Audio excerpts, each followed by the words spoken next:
Eto na po, opo, magaganap sa November 10, 2023 ang pangmalakasang 15th year anniversary concert ng Star Pop label head na si Sir Rock Santos. And speaking of Sir Rock Santos, live na live, makakachika po natin siya via Zoom. Magandang tanghali, hello-y! Hello!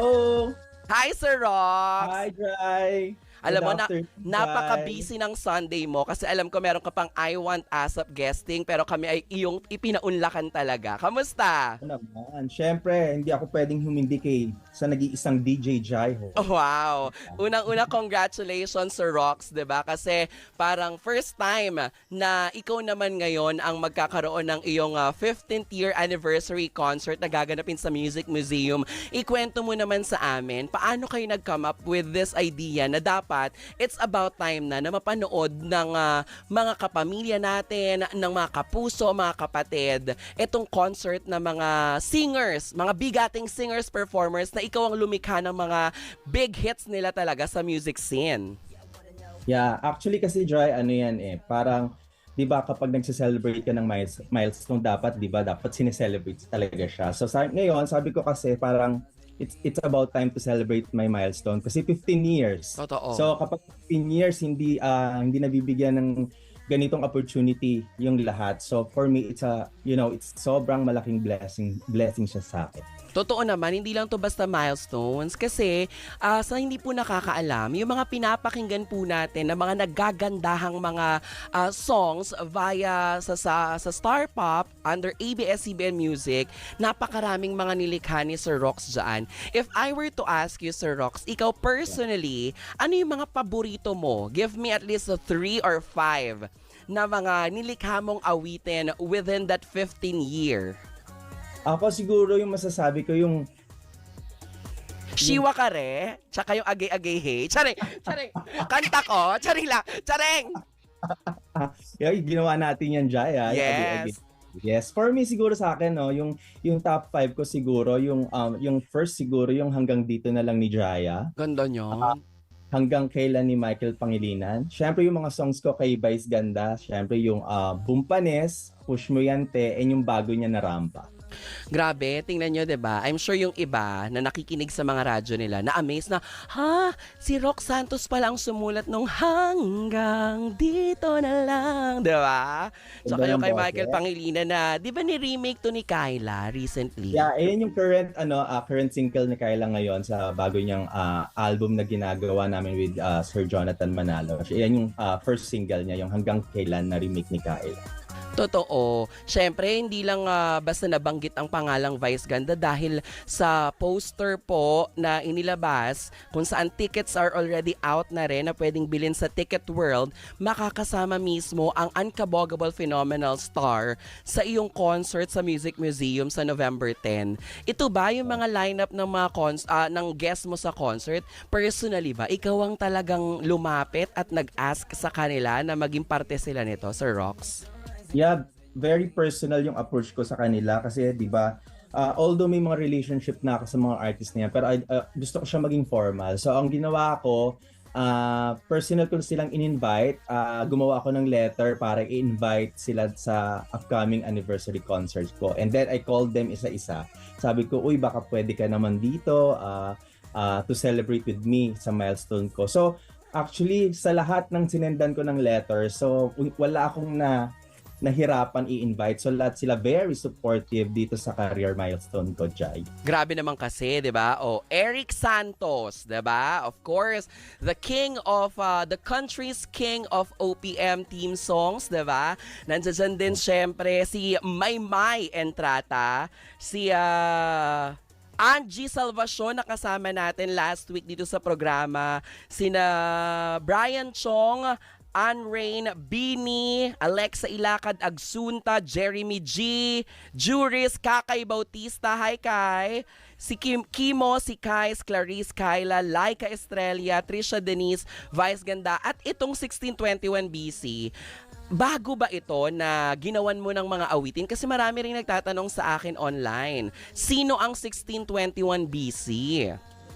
Actually, yung 1621 BC yan yung bagong boy band group na ilo-launch ng ABS-CBN Music under Star Pop. So I'm very excited for that group kasi sobrang potential, sobrang basta nakaka-excite. Pati yung mga songs na ginawa namin, na produce namin sa grupo, sobrang nakaka-excite talaga siya. Totoo. Tapos, I heard na parang on the day mismo, sa November 10, Sir Rox, ito yung bukod sa guest sila, dito rin gaganapin sa concert mo yung kanilang pre-debut, release of their pre-debut song. Na ikaw ang gumawa. Yeah.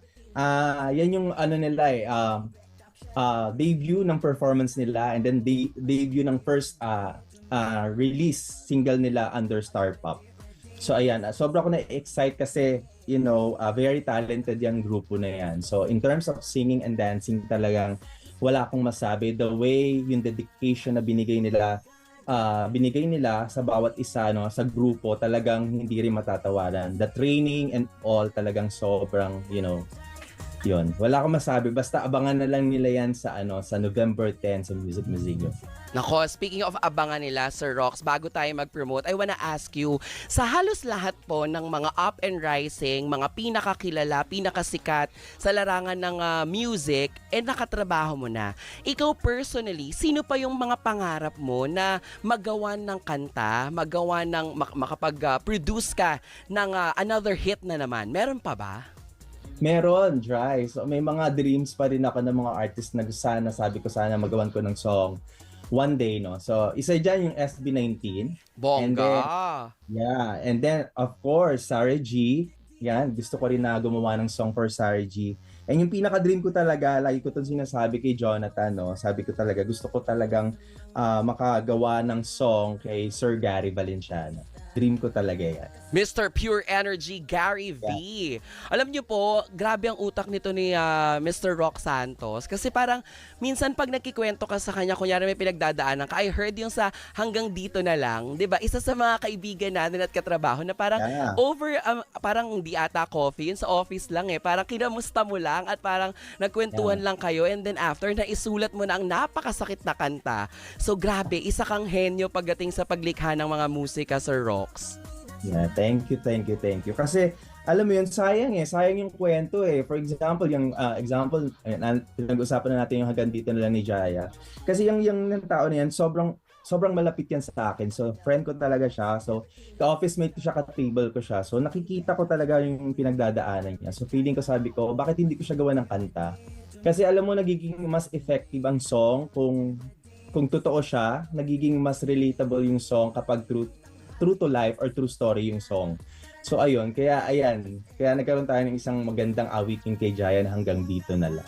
True Favorite to life ko yan story. Naalala ko nung nilabas niya yan, kahit hindi naman ako broken hearted that time, parang na-manifest, parang talagang humanggang dito na lang. Kasi natatandaan ko, sinamahan mo pa ako nung huling hatid ko ng pagkain dun sa ex ko. Charing!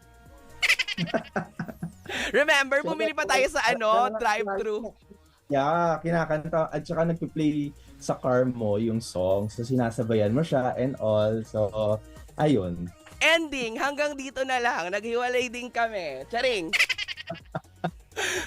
Sir Rox, ang saya ng chikahan. Very quick, pero syempre talagang ramdam natin ang excitement ng lahat. Sigurado ako na this concert will be a sold-out concert. That's why ngayon sa mga nakikinig all over the world, imbitahan natin sila na bumili na ng tickets nila para dito sa Rox Santos, the 15th anniversary concert. Take it away, Sir Rox. Yeah. So I'm inviting everyone to please watch my 15th anniversary concert sa Music Museum po yan on November 10, 8 p.m. So magkita-kita po tayo at i-celebrate natin yung career milestone ko with my special guest artists, Vice Ganda, Eric Santos, Kyla, Clarice, Angie Salvacion, Juris, Sherin, Regis also there. So wow! At marami pang iba. Ako, sabi ko sa inyo, abangan niyo yung surprise guest ko. Yun lang masasabi ko, sobrang pasabog. Iba yung may surprise guest. Last question bago kita bitawan ngayong tanghaling ito, Sir Rox. Alam ko may schedule ka pa.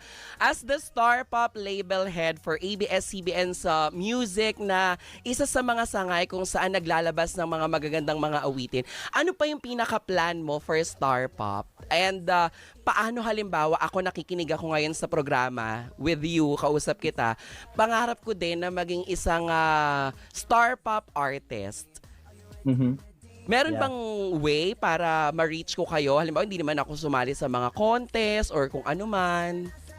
Yeah, may way naman tayo dyan, Jay. So, pwede naman yan na pwede naman yan through or contact me, 'di ba, sa mga socials ko and all. So, pwede naman yan. Kung meron ba talaga yung artist, 'di ba? Kung talagang meron siya, why not? So, pwede naman nila akong i-contact sa aking socials sa Facebook or sa IG or Twitter. So, meron namang messages dyan, pwede nila akong i-contact, no? So, yung in terms naman ng mga plans for Starpop, syempre, hindi tumitigil ang Starpop label na to create a beautiful and hit songs na makaka-relate ang lahat. And syempre, ang number one din goal ng Starpop label ng ABS-CBN Music is yung makapenetrate tayo global. So we're planning, several releases na with the help of our AMI, yung global department namin for the ABS-CBN Music. So isa yan sa mga goal namin na maka-penetrate tayo at maka-produce tayo ng global artist. Ang bongga. So, more success for Starpa, for ABS-CBN Music. At syempre, Sir Rox, ngayon pa lang congratulations. And see you sa November 10 sa iyong 15th anniversary concert. Yes, of course, hindi pwedeng hindi tayo umattend dyan. Kailangan nandyan tayo para makasama natin si Sir Rox sa kanyang milestone, sa career niya as a music producer, composer, award-winning, diba? Hindi lang basta-basta.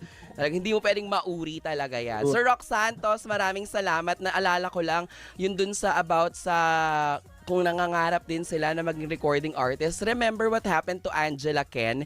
In the middle of the pandemic, na-discover niyo siya via TikTok, diba? Yeah.